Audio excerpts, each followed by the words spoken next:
Former Thunder Bay Police Chief Sylvie Hoth has been arrested and charged by Ontario Provincial Police.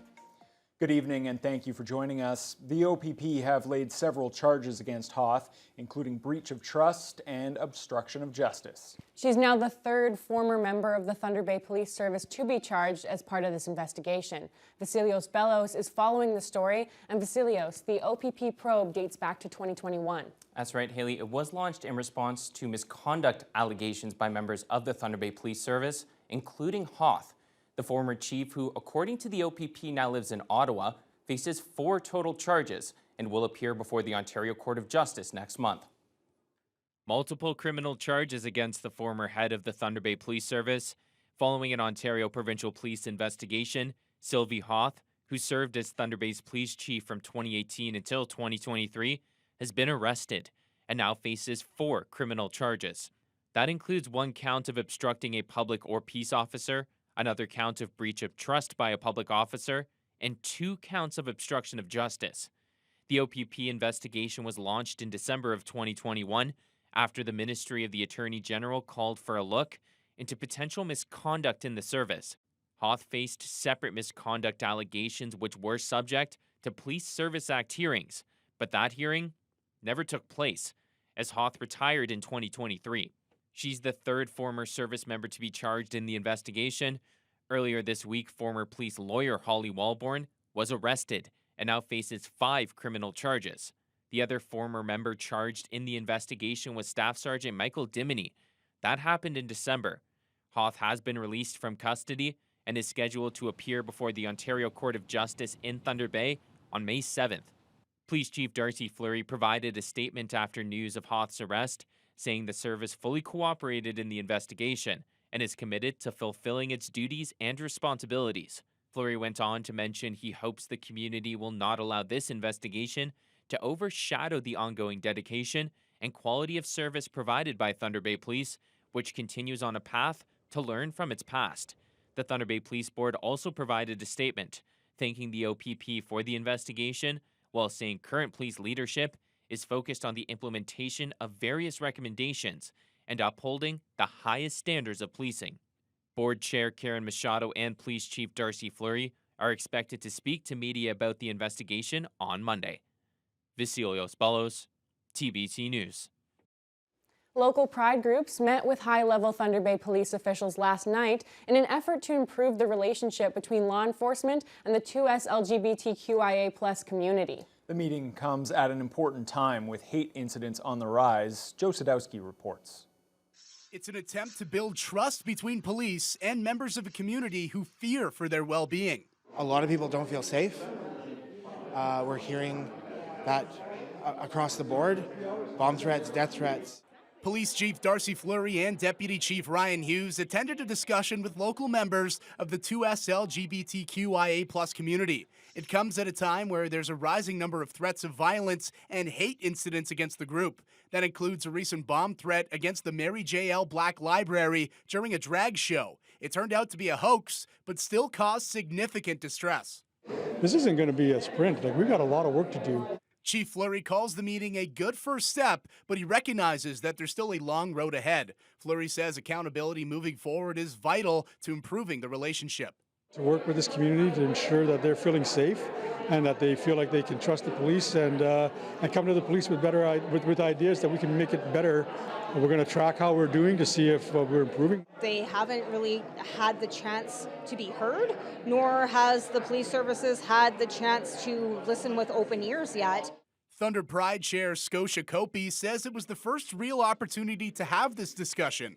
Copey hopes the big concerns discussed during the gathering will be addressed by police. The lack of education, of understanding our community, and also the fear of reporting and not being heard, feeling like it's not taken seriously if it's coming from a member of the lesbian, gay, trans, two-spirit community.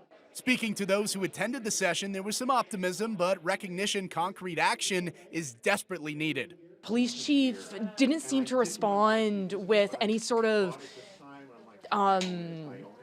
clarity or specificity to our concerns. This is not work that's going to be done overnight. It's going to be a long road, and we're going to get there through relationships that we build. Chief Fleury says that there is another session planned for the fall, and the hope at that time is to have concrete plans in place to make the pride groups feel safer and to continue the discussion towards next steps. Joe Sadowski, TBT News. The Thunder Bay Public Library is taking another step toward a centralized location at Intercity Shopping Center. A submission has been made for the bylaw to allow a library at the mall, which is one of the final hurdles before presenting the plan to City Council. Nev Van Pelt has the details. The Thunder Bay Public Library is working with the City Planning Department to bring a centralized location at Intercity Shopping Center one step closer to reality. They've submitted documentation and plans for review, which would rezone the proposed location at the former Lowe's to allow a library. City planner Shannon LaBelle explains the reason for the proposal. The underlying land use designation doesn't support a library at this location, nor does the associated zoning bylaw. So the zoning bylaw deals with regulations. The official plan deals with general policies in terms of how the city is to be developed. The library has high-level draft designs in place, which they're reviewing with their community consultation partners. Library CEO Dr. Richard Togman touched on how part of the design is based on partnerships and multiple organizations being able to use the new space. Its core function is as a library. It's really a large-scale community space that you'll find a lot of different agencies operating from. And so we're kind of shopping that around to the different community groups right now. And then in May, those draft designs will get tweaked and formalized and be made public. Togman said the design features something for everyone, including dedicated spaces for youth, adults, and seniors, as well as a new Indigenous Knowledge Center. However, for these plans to come to life, the library still needs City Council's approval. That's expected to be discussed in June. The City Planning Department made the public aware of the bylaw submission, and LaBelle explained what the process is from here. What's happening now is we're receiving public comment, public feedback, along with our internal and external agencies and departments are also conducting their review, and we'll be providing comments to planning, and then we formulate our opinion, and we ultimately make a recommendation to council. Public feedback has been essential to this process, and the library is holding 3 more public consultation sessions in mid-May. These sessions will take place at the Waverly Branch, Mary J. Branch, as well as the mall itself, with hopes of showing people how the new library will impact and benefit the community. Nev Van Pelt, TBT News. A local tech company has secured an important federal contract worth nearly $2.5 million. Thunder Bay software company AirSuite will provide flight management software for Transport Canada for at least the next 3 years. Lee Noonan explains. It's a multi-million-dollar agreement for a local software company. Transport Canada has awarded a $2.48 million contract to AirSuite. Its flight operations software Zero will be used by Canada's Aircraft Services Directorate and the air operator within Transport Canada for at least the next 3 years. CEO Michael Klywitz says the contract will allow the company to grow and lend credibility to their product. I think it's a very strong reputational boost for the company to have the federal aviation regulator using your product for compliance solutions. Over the last 9 years, the company has grown from a single person to a staff of 19, mostly based in Thunder Bay. Now they're expanding into new office space, and Klywitz says he hopes to double their staffing again within the year. Thunder Bay's had a very strong commitment to trying to build up the tech industry here and supporting companies like AirSuite as well to grow and fuel the economy here. There's excellent programs at the college and university here in computer sciences that allow us, to have, a good knowledge base and skill set to draw from to help, secure those people, keep them within the community, and help grow the tech sector here in the north as well. Mayor Ken Boshkoff says the success of local companies like AirSuite solidifies the city as a hub for the aviation industry.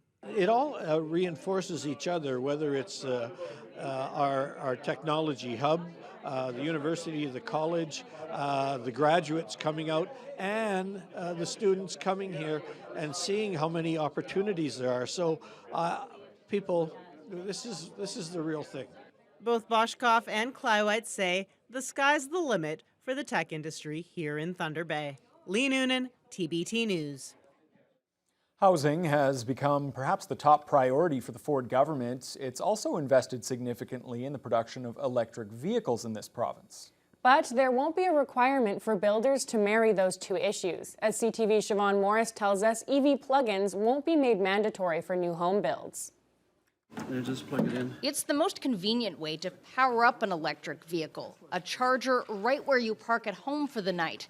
But the government won't require builders to include those chargers in new homes. If you want to get an EV, we encourage you to do that, but that's a cost that you will bear. That is not a cost that all Ontarians will bear on your behalf. EV chargers for new construction were baked into the building code until 2019. But since then, the government's invested $28 billion in the electric vehicle supply chain in cities like St. Thomas and Windsor. The largest battery plant in North America is going to create thousands and thousands of jobs. With that in mind, he's making a really short-sighted decision. One that Marit Stiles worries falls in a pattern that could jeopardize Ontario's chance at being a global EV leader. Ripped up all the EV infrastructure, canceled the EV rebates.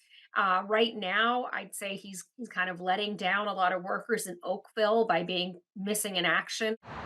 Ford Motor Company announced last week there would be layoffs at its Oakville plant, with the ramp-up of EV production there being delayed by 2 years. An at-home charger can cost thousands of dollars to buy and install after the fact, so Stiles says there's money to be saved. That's going to be cheaper now and much easier than having to make the switch later on and retrofitting all of those buildings. The housing minister leaves it all up to personal choice. I'm an Italian kid.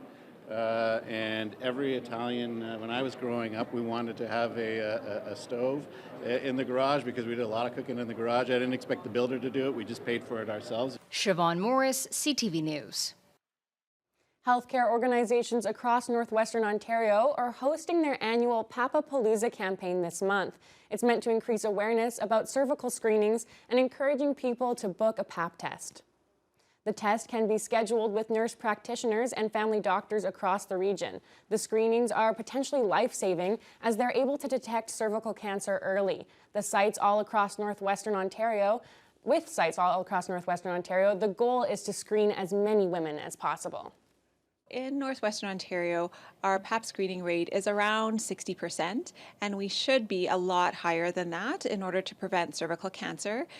So we know that we can do a lot better, and more women and people with a cervix need to be screened. It's really, really important. We know that women and people with a cervix who don't get screened regularly, and the recommendation is every 3 years, are more likely to present with higher grade changes and more likely to present with cervical cancer than those people who get screened every 3 years.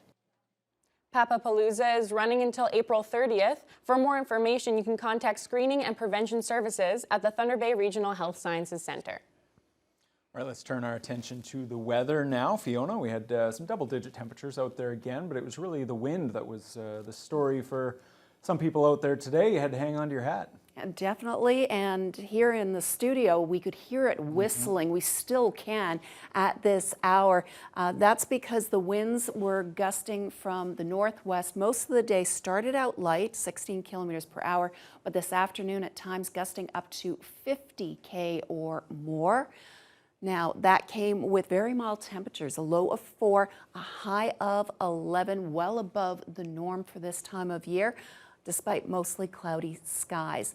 Now, if we take a look at what's been moving through, it's this system pushing up into the eastern shores of Lake Superior, brought rain to Sault Ste. Marie for the last 24 hours straight. It's just been in the last hour that it has dried up somewhat, and right now they're actually even seeing a little bit of sunshine, but temperature is quite a bit cooler than elsewhere. They're currently at 4 in the Sault, 5 in Wawa. They had winds gusting up to 70 kilometers an hour for much of the day, and all that rain. Greenstone, well, it's a little bit drier, definitely, and they're under cloudy skies at just 4.